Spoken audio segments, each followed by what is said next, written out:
students, my name is Karan Sidana. Welcome back to my channel Sidana Astrology Classes. This is lecture number 4 for the 10th class. We are continuing the chapter magnetic effect of electric current. जिन्होंने अभी तक 3 lectures नहीं देखे हैं, please have a look into that. After seeing that lectures, please continue with this lecture. तो लो जी, अभी तक हमने 3 लेक्चर्स में क्या क्या करा है. We have done the magnet, we have done the magnetic field, we have done a new term which is called solenoid. Solenoid याद है ना, थर्ड लेक्चर में बताया था. We have done the magnetic field due to current carrying conductor की अगर किसी भी कंडक्टर में से हम करंट पास करेंगे then it will generate a magnetic field around that. और उसके बेसिस पे आया था एक सोलिनॉइड. सोलिनॉइड क्या था? It is a helical loop जो कि एक सिलेंड्रिकल शेप में था. ठीक है, उसमें हमने क्या करवाया था? We have pass at electric current and that solenoid become it behave as a bar magnet. क्यों? क्योंकि ये वाला मैग्नेटिक फील्ड जनरेट करता था.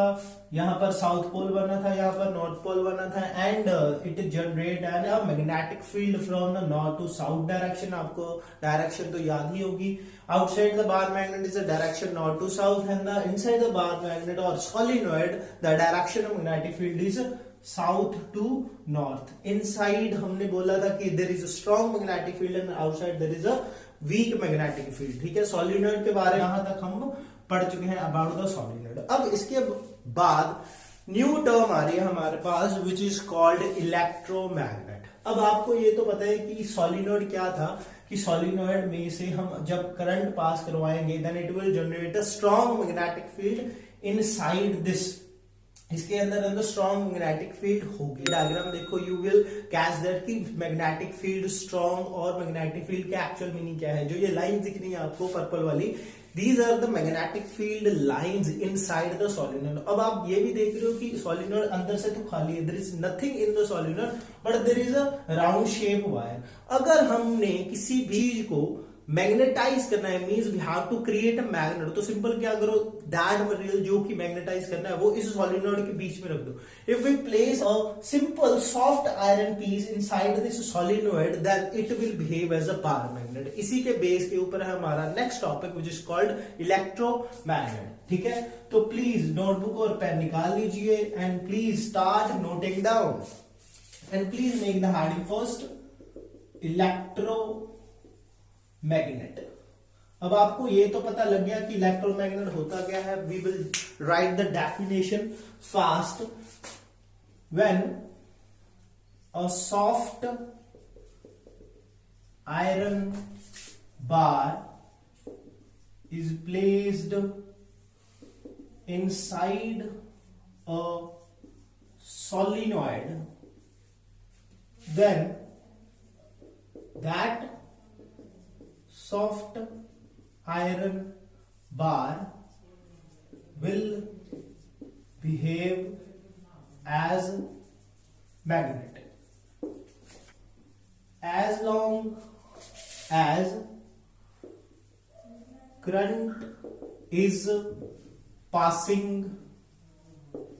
through it. सबसे पहले इसकी डेफिनेशन को नोट डाउन कर लीजिए, then I will explain it. ठीक है, firstly please write down the definition on your notebook. तो देखो डेफिनेशन में क्या लिखा है, when soft iron bar is placed inside a solenoid. जब हमने सॉफ्ट आयरन बार को या किसी भी सॉफ्ट आयरन के पीस को we are placing in the solenoid then it will behave as a magnet. वो सॉफ्ट आयरन का जो पीस होता है it will behave as a magnet. It will generate the magnetic field around it and as long as the current is passing through it. This is very very important कि कब तक वो magnet के जैसे behave करेगा. It will behave as a magnet as long as the current will passing through it. जब तक current pass करे then it will behave as a magnet. If current is stopped, अगर करंट को हमने stop कर दिया then it will not behave as a magnet. तो इसके बारे में हमको ये बात समझ आती है कि this is not a permanent magnet, it is a temporary magnet. ठीक है, then it will behave as a magnet. अगर करंट पास नहीं करवा रहे then it will not behave as a magnet, so it is a temporary magnet. ठीक है, note down करा. Okay, अब देखो हमारी बुक में क्या बात हुई कि अगर सोलिनॉइड के बीच में if we are placing the soft iron bar, ये वाला देखो, if we are placing the soft iron bar then it will become a temporary magnet. ठीक है, मतलब वो सॉफ्ट आयरन बार होगा, it will behave as a temporary magnet. जब तक करंट चलेगा it will behave as a magnet, जब तक करंट नहीं चलेगा it will not behave as a magnet. But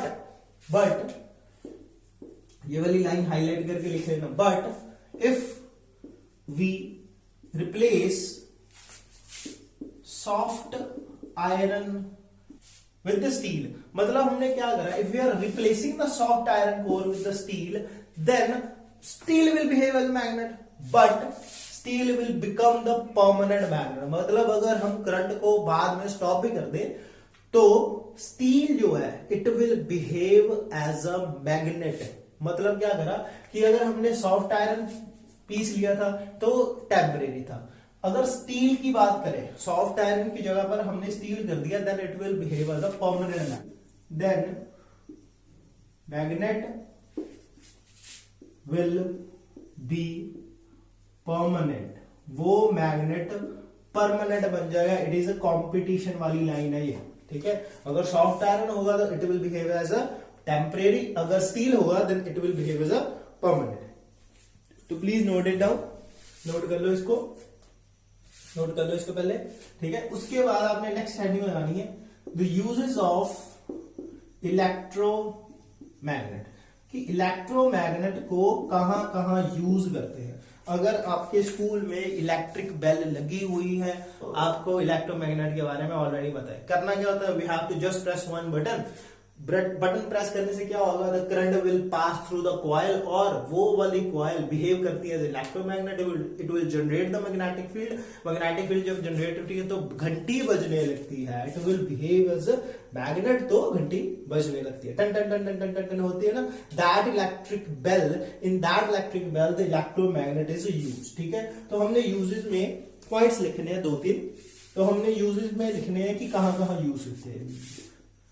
the electromagnet is used in electric bells, electric ion में, जो हमारी इलेक्ट्रिक आयन होती है जिसको प्रेस बोलते हैं, इन टेलीफोन, टेलीफोन में भी यूज होती है, ठीक है। अगर इलेक्ट्रिसिटी चैप्टर में पढ़ा था ना, फ्यूज नाम का कुछ होता है, फ्यूज, हाँ सर फ्यूज याद है, एमसीबी याद है ना, एमसीबी फ्यूज, फ्यूज के बाद पढ़ाया था एमसीबी, मिनिएचर सर्किट ब्रेकर, हाँ इसमें भी यूज होता है इन MCB.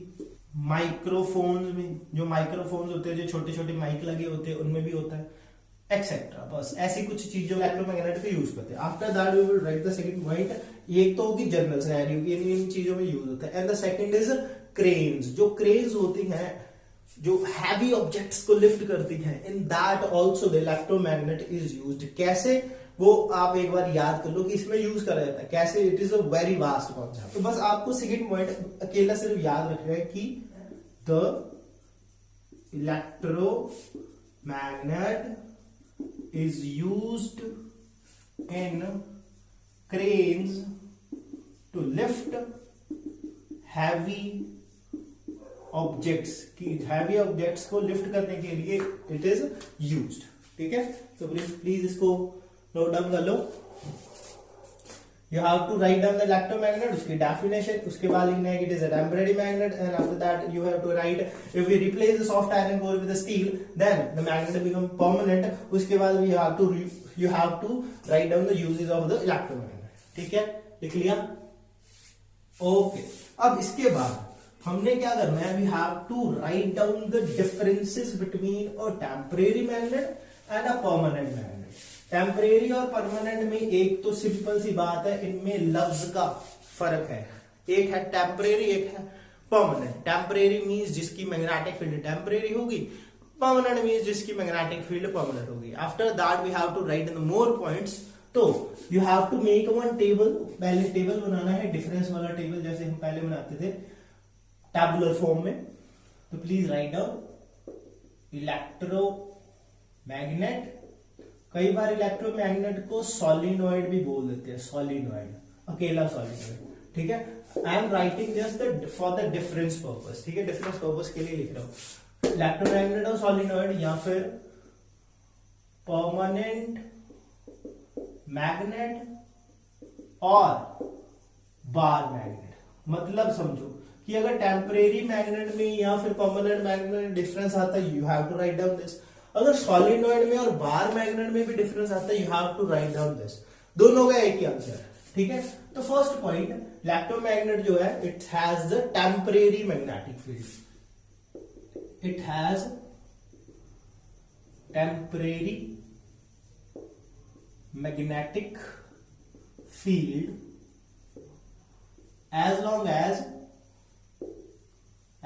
as current pass through it, as long as the current pass through, जब तक करंट जा रहा है then it will behave as a magnet, अगर नहीं जा रहा है it will become non magnet, ठीक है। First point, permanent, it has permanent magnetic field, ठीक है, it has a permanent magnetic field, ठीक है। अगर ध्यान से देखो, इसकी जो मैग्नेटिक फील्ड है वो डिपेंड करती है करंट के ऊपर, मींस इसको हम डीमैग्नेटाइज भी कर सकते हैं। डीमैग्नेटाइज का मींस कि अगर किसी भी सॉफ्ट आयरन को मैग्नेट बना दिया, अगर करंट को स्टॉप कर दे, if we stop the current तो it will not be as magnet. Magnet की जो प्रॉपर्टी पहले हुआ करती थी आयरन में, then it will go down, कि वो डीमैग्नेटाइज हो जाएगा। तो इसका मतलब इसको मैग्नेटाइज भी कर सकते हैं और डीमैग्नेटाइज भी कर सकते हैं। तो you have to write down the second point, it can be demagnetized by switching off the circuit and no current passing through it। अगर करंट ही नहीं पास कर रहा तो इट विल बिकम डीमैग्नेटाइज, वो डीमैग्नेटाइज हो जाएगा। सेकंड पॉइंट इसका, क्या इसको डीमैग्नेटाइज करने का कोई रास्ता है? यस, इसको डीमैग्नेटाइज कर सकते हैं, not with electricity but with the heat. अगर हम किसी भी नॉर्मल बार मैग्नेट को हीट करना शुरू कर दें तो उसकी जो प्रॉपर्टीज है magnetizing property, it will lose, वो खत्म हो जाएंगी। तो इसको डीमैग्नेटाइज करने का तरीका क्या है? It can be demagnetized by heating, कि अगर हीट करोगे तो इसकी मैग्नेटाइजिंग प्रॉपर्टी वो चली जाएंगी, खत्म हो जाएंगी। तो इसका मतलब है हीटिंग वाला करके डीमैग्नेटाइज हो जाएगा। क्या कोई और भी तरीका है? यस, वन थिंग मोर, इसका और तरीका है इसकी पावर को कम करने का, इसकी मैग्नेटिक फील्ड को कम करने का, कि अगर हमारे पास बार मैग्नेट है, ध्यान से सुनना, it is a very very very important point. अगर हमारे पास बार मैग्नेट है कोई भी नॉर्थ साउथ पोल वाला, ठीक है, इसको जोर से नीचे मारा, इसके दो टुकड़े हो गए, इसके दो टुकड़े हो गए, दो इसके टुकड़े हो गए। तो ध्यान से देखो, नॉर्थ पोल यहां था और साउथ पोल यहां था। पहले सबसे मेरा क्वेश्चन ये है कि क्या दो individual poles, north and south, individual मतलब एक वाला नॉर्थ है एक साउथ है, क्या ये दोनों एग्जिस्ट कर सकते हैं? मींस क्या नॉर्थ पोल अकेला और साउथ पोल अकेला एग्जिस्ट कर सकता है? तो उसका आंसर है जी no, north pole and south pole can never been separated, इसको सेपरेट नहीं करा जा सकता। अगर आप एक बार मैग्नेट को बीच में से काट भी दो और तोड़ भी दो तो नॉर्थ और साउथ पोल कभी भी अलग नहीं होंगे, पक्के यार है क्या? तो नॉर्थ और साउथ पोल अलग नहीं होंगे, बट इसकी मैग्नेटिक जो प्रॉपर्टी थी वो पहले से क्या हो जाएगी? हाफ हो जाएगी। Magnetic property will become half, but ये मत समझ हम नॉर्थ और साउथ पोल को एक अलग अलग कर सकते हैं, इट कैन बी हैपन, ठीक है। तो they can be demagnetized by heating and by breaking the magnet. अगर मैग्नेट को ब्रेक कर दोगे, तोड़ दोगे, इसके छोटे छोटे पीस कर दोगे, then the magnetic properties will be reduced. Demagnetize का मतलब होता है बिल्कुल ही मैग्नेटिक प्रॉपर्टीज खत्म हो जाए, but by breaking the magnet and by breaking the magnet we can reduce magnetizing power of a magnet. कि अगर मैग्नेट को बीच में से तोड़ दोगे, इसके पीस कर दोगे, तो इसकी मैग्नेटिक पावर कम हो जाएगी, थोड़ा बहुत डीमैग्नेटाइज हो जाएगा। हीटिंग से तो कंप्लीट कर सकते हैं, but by breaking we can't demagnetize, कि बिल्कुल जीरो नहीं कर सकते, मैग्नेटिक पावर थोड़ी सी रिड्यूस कर सकते हैं, ठीक है। These are the 2 points. Third, ये तो हो गए 2 पॉइंट्स। थर्ड में आता है, अगर इसकी बात करें इलेक्ट्रोमैग्नेट की, इसको हम मैग्नेटिक प्रॉपर्टी इसकी बढ़ा भी तो सकते हैं। कैसे? करंट इंक्रीज कर दो तो मैग्नेटिक प्रॉपर्टी बढ़ जाएंगी। तो द मैग्नेटिक स्ट्रेंथ या मैग्नेटिक पावर भी बोल सकते हैं इसको, the magnetic strength of electromagnet, the magnetic strength of the electromagnet can B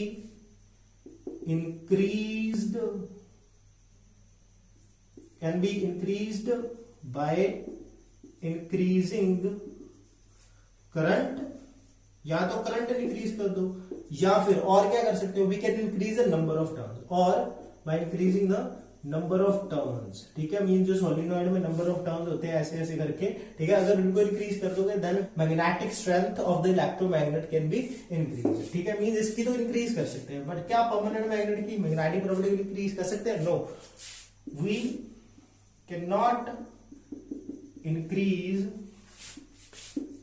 magnetic strength of a permanent जो मैग्नेट है उसकी मैग्नेटिक प्रॉपर्टी को इंक्रीज नहीं कर सकते, कम तो कर सकते हैं breaking the magnet, but increase नहीं कर सकते। ठीक है, and the fourth and the last point, the polarity. पहले फोर्थ पॉइंट लिख लो, बाद में समझाता हूं। The polarity of electromagnet can be changed, the polarity of the electromagnet can be changed। पहले लिख लो, after that I will explain। Fourth point इसका, the polarity of permanent magnet cannot be changed। की पोलैरिटी है जो permanent magnet की, उसको हम change नहीं कर सकते। सर सारा कुछ समझ आ गया, बस पोलैरिटी का नहीं पता लगा। देखो, पोलैरिटी का मतलब होता है नॉर्थ साउथ पोल। ध्यान से सुनना, अगर ये बार मैग्नेट है, ये नॉर्थ पोल है, अगर ये साउथ पोल है, ठीक है, पोलैरिटी का चेंज करने का मतलब है कि जहां पर नॉर्थ है वहां पर साउथ कर दो, जहां पर साउथ है वहां पर नॉर्थ कर दो। क्या ऐसा हो सकता है? कुछ खुराफाती दिमाग वाले सोचेंगे सर हो सकता है बार मैग्नेट को घुमा दो, हो गया, बट नहीं, रहेंगे तो वो नॉर्थ और साउथ पोल उसी जगह पे, बार मैग्नेट को घुमाने से कुछ नहीं होगा। ठीक है, इसका मतलब है कि इसकी जो पोलैरिटी उसको चेंज नहीं कर सकते, because this is a permanent magnet. North और साउथ पोल को चेंज कर ही नहीं सकते। ठीक है, बट इस केस में चेंज कर सकते हैं। जब हम इलेक्ट्रोमैग्नेट की बात करते हैं तो हमने क्या लगाई थी, इसके साथ एक battery, we have to give a battery. ठीक है, करंट देने के लिए अगर एक बैटरी लगाते हैं, आपको बताइए। Now if there is a positive and the negative, positive negative अगर यहां पर लगा हुआ है तो यहां पर बना था साउथ, यहां पर बना था नॉर्थ। अगर हमने बैटरी को घुमा दिया, अगर हमने बैटरी का जो पॉजिटिव टर्मिनल है वो और नेगेटिव टर्मिनल है वो उसको घुमा दिया, then the polarity can be change. वहां पर नॉर्थ, वहां पर साउथ, देन यहां पर नॉर्थ, यहां पर south. Means the polarity of the electromagnet can be change by just switching the batteries. Battery को क्या कर दो, घुमा दो। अगर करंट की डायरेक्शन रिवर्स हो जाएगी, if the direction of current is reverse, then the polarity can be change. इसकी तो पोलैरिटी चेंज होती नहीं। ये मत सोचना कि अगर बाहर मैग्नेट को घुमा दोगे तो पोलैरिटी चेंज होगी, ना भाई ना, ऐसा नहीं होता। पोलैरिटी तो वही रहेगी, नॉर्थ साउथ पोल वही रहेगा, उसकी जगह थोड़ी चेंज होगी, बस घुमाने से होगा क्या, कुछ भी नहीं, नॉर्थ और साउथ पोल रहेगा वही। But in case of the electromagnet अगर करंट की डायरेक्शन चेंज करोगे तो नॉर्थ और साउथ पोल की प्रॉपर्टीज, नॉर्थ और साउथ पोल स्विच हो जाएंगे, एक्सचेंज हो जाएंगे। इसका ही मतलब होता है पोलैरिटी को चेंज करना। These are the 4 points, please write it down now. इसको लिख लो। हाँ जी, नोट डाउन करा, लिख लिया? ओके, तो आज का हमारा नेक्स्ट टॉपिक, ये तो थे पुराने वाले टॉपिक की, करंट, बार मैग्नेट, ठीक है, मैग्नेटिक फील्ड के बारे में बात कर लिया, परमानेंट मैग्नेट के बारे में बात कर लिया, सॉलिनॉइड के बारे में बात कर लिया, नई टर्म पता चली आज, पोलैरिटी। पोलैरिटी का मतलब क्या होता है, नॉर्थ और साउथ पोल की जो जगह है वो स्विच कर देना। Okay, after that next topic है हमारा which is very very important. इस टॉपिक का जो फायदा है वो हम डेली लाइफ में यूज करते हैं, we are using the electric motor. Electric motor क्या करती है, we are using the electric motor to pump the water from down from the ground to the tank, जो हमारे टैंक की लगी होती है, बटन ऑन करते हैं, डीसी मोटर, हाँ, उसके बारे में पढ़ेंगे। But before that you have to understand one concept on the basis of which electric motor is based. ठीक है, तो वो स्टार्ट करते हैं टॉपिक।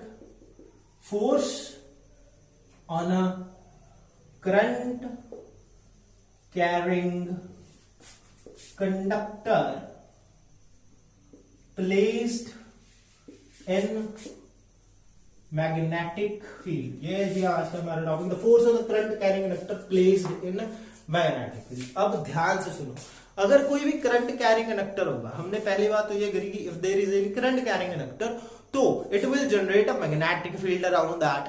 ठीक है, एक तो होगी करंट कैरिंग कंडक्टर की मैग्नेटिक फील्ड, और अगर मैं एक बार मैग्नेट ले आऊं तो इन दोनों की अगर इंटरेक्शन करवाऊंगा, ठीक है, तो ध्यान से सुनो, अगर इन दोनों की इंटरेक्शन करवाऊंगा तो इन दोनों में कुछ ना कुछ अट्रैक्टिव फोर्स या रिपल्सिव फोर्स होगी।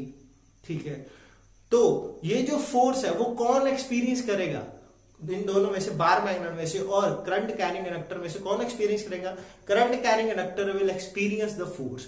अगर हम करंट कैरिंग कंडक्टर में से करंट पास कर रहे हैं and there is a bar magnet, कोई भी मैग्नेट ले आए, then if there is interaction, then this wire, this conductor will experience the force, it will experience the force. हमने बस यही बात करनी है कि अगर मैग्नेटिक फील्ड की प्रेजेंस में कोई कंडक्टर रखोगे, current carrying conductor, then it will experience the force. ये तो आपको समझ आएगी। ठीक है, इसको समझने के लिए एक्सपेरिमेंट भी हुआ था। एक एक्सपेरिमेंट समझाता हूं कैसे हुआ था। You have to write down that thing, you have to learn that thing. ठीक है, तो देखो, इस टॉपिक को समझने के लिए डायग्राम है कि ये वाली डायग्राम आपने नोटबुक के ऊपर बनानी है। ये वाले diagram you have to draw on your notebook. तो देखो जाते हैं, हुआ क्या था, एक करंट कैरिंग कंडक्टर लिया, एक करंट कैरिंग कंडक्टर हमने क्या करा जी, एक रॉड ली, ठीक है, A and B which is any metallic, ठीक है, उसके साथ हमने क्या करा, एक वायर अटैच करी जिससे करंट पास करेगा। Means we have to give this rod a current, कुछ अमाउंट ऑफ करंट देना पड़ेगा। ठीक है, ये देखो ध्यान से, connections, these are the positive terminal and the negative terminal, एक की लगाई है and the wire is attached to this conductor A and B, that is the conductor, that is rod।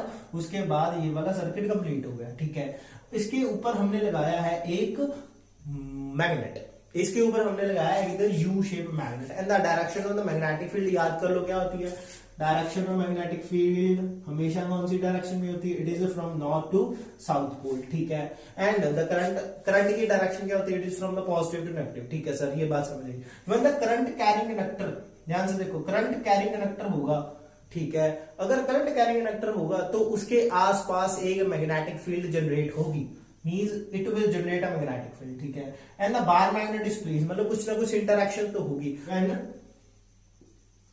Current is passing through rod AB and a U-shaped magnet is placed near to that rod, की जो हमारा current carrying conductor है उसके आसपास हमने क्या रखा है? एक मैग्नेट रखा which is in the U shape, the plane the current carrying conductor। कौन करंट कैरिंग कंडक्टर? हमारा रॉड। ठीक है, the current carrying conductor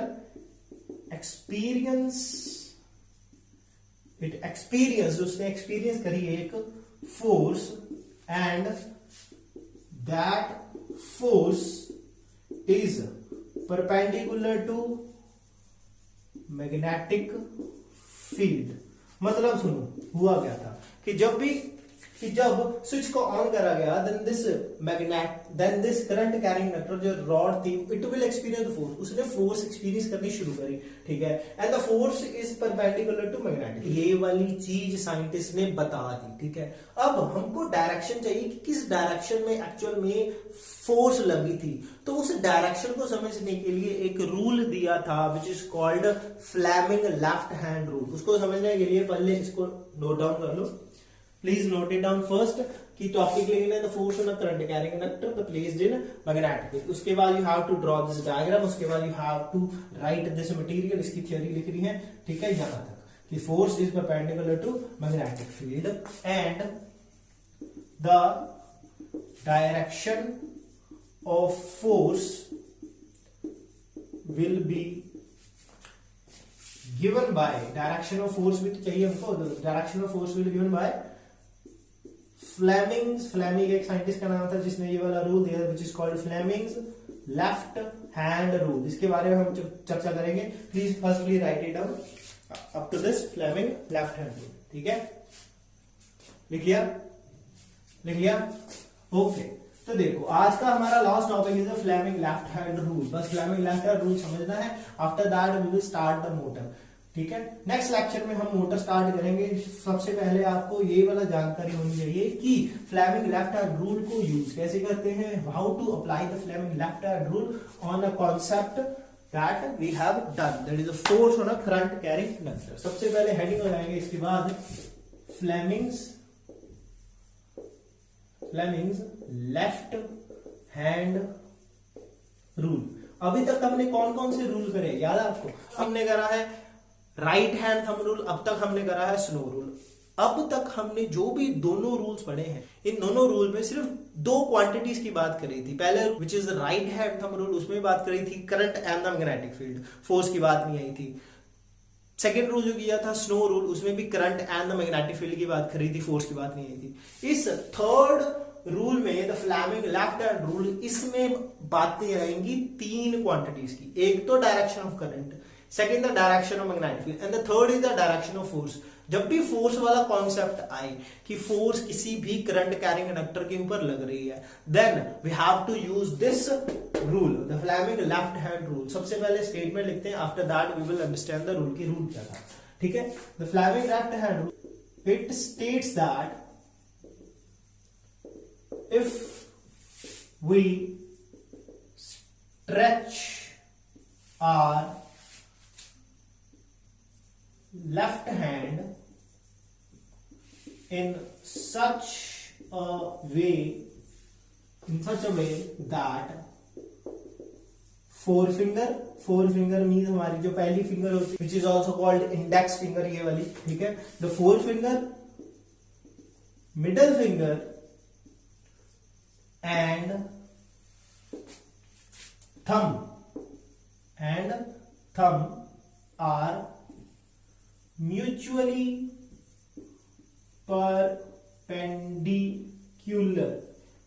perpendicular to each other, then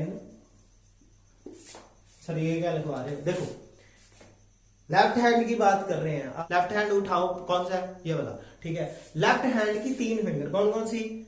thumb, four finger which is called index finger and middle finger. Means तीन fingers हैं और तीनों fingers को हमने म्यूचुअली परपेंडिकुलर करना है। मींस तीनों एक दूसरे के परपेंडिकुलर होनी चाहिए। तो ध्यान से देखो, ये वाली होगी हमारी एक्स एक्सिस, ये वाली होगी हमारी वाई एक्सिस, ऊपर या नीचे, ये वाली होगी आगे या पीछे हमारी एक्स एक्सिस, और जो ये आगे पीछे जा रही है, अंदर बाहर हो रही है, अंदर बाहर, that is the middle finger. ठीक है, ये वाली middle finger, three mutually perpendicular, ये जेड एक्सिस को रिप्रेजेंट करेगी। तो ध्यान से देखो, if the middle finger, thumb and the forefinger are mutually perpendicular to each other, then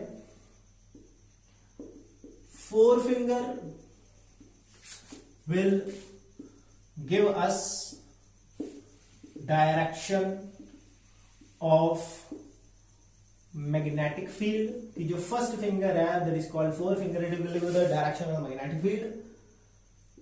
middle finger will give us the direction of current and thumb will give us direction of force experienced by a current carrying conductor in a magnetic field। ठीक है, this is the statement of Fleming Raptor. बहुत ज्यादा लंबी statement आपको लग रही होगी, but this is very very easy. करना क्या है, लेफ्ट हैंड यूज करना है, लेफ्ट हैंड की 3 फिंगर, लेफ्ट हैंड की 3 फिंगर का नाम index finger, 4 finger, index finger को 4 फिंगर बोलते हैं, and middle finger and the thumb. The first finger will tell you the direction of magnetic field, second finger will tell you the direction of current, और thumb will tell you the direction of force। अब sir इसको याद कैसे करेंगे, याद करने का आसान सिंपल सा तरीका देखो, ये वाली डायग्राम आपको शो हो रही है, ठीक है। हमारा जो लेफ्ट हैंड है उसकी 3 फिंगर को यूज करना है। You have to learn one pattern, FMC। FMC, F means force, M means magnetic field and C means current, ठीक है। तो इसको हम कैसे याद रखेंगे, father mother child, father mother और चाइल्ड, जैसे फिंगर्स का सीक्वेंस है ऐसे याद रखना, फादर मदर चाइल्ड, पहले फादर मदर चाइल्ड, ठीक है। F मीन्स फादर, ये हमारा थंब पॉइंट आउट कर रहा है, फादर मदर चाइल्ड, बस आपको ये याद रखना है, ये हमारा अंगूठा में पहले नंबर पे है, ठीक है। तो फादर, ये सेकंड वाला मदर, और थर्ड नंबर वाला चाइल्ड, फादर मदर और child, you have to learn this, ठीक है। ये जो डायग्राम है जो आपको दिख रही है, ये वाली फिंगर वाली, हैंड वाली, you have to draw this on your notebook, ठीक है। और इसके साथ साथ आपको ये भी एक एक्स एक्सिस वाला, वाई एक्सिस वाला, जेड एक्सिस वाला भी पैटर्न नोट डाउन करना है अपनी नोटबुक के ऊपर। That is force, magnetic field and current, force, magnetic field and current, please यहां तक लिख लो, ठीक है। इसकी जो एप्लीकेशन है फ्लेमिंग लेफ्ट हैंड रूल की, वो हम करेंगे इनटू द नेक्स्ट लेक्चर, ठीक है। आपको अच्छे से फिर समझ भी आ जाएगा how to apply the Fleming left hand rule. आपने सबसे पहले इसको नोट डाउन करना है, you have to write down the definition, after that you have to write down this formula FMC, F means father, और इस ये याद करने का फॉर्मूला FMC और एक्चुअल में क्वांटिटीज ये है, the force, magnetic field and the current. इसको मैं लिख देता हूं, द फोर्स का हिस्से रिप्रेजेंट करते हैं थंब के साथ, मैग्नेटिक फील्ड को रिप्रेजेंट करते हैं with the 4 finger, 4 finger means हमारी first finger, and the current is represented by middle finger, ठीक है जी। This was the Fleming left hand rule. इसको नोट डाउन कर लो, हाँ जी नोट डाउन किया, बस दिस आज का लेक्चर यहीं पे ओवर करते हैं, आज का लेक्चर यहीं पे एंड करते हैं। Hope you have like this lecture, please if you do then share this video to your friend as well, so that they can also be get benefit from this lecture. तो until please stay at home, stay safe, stay fit, stay healthy, keep exercising, keep studying. My name is Karan Sidana signing off. I will see you in next lecture. Until bye bye, Shabakar.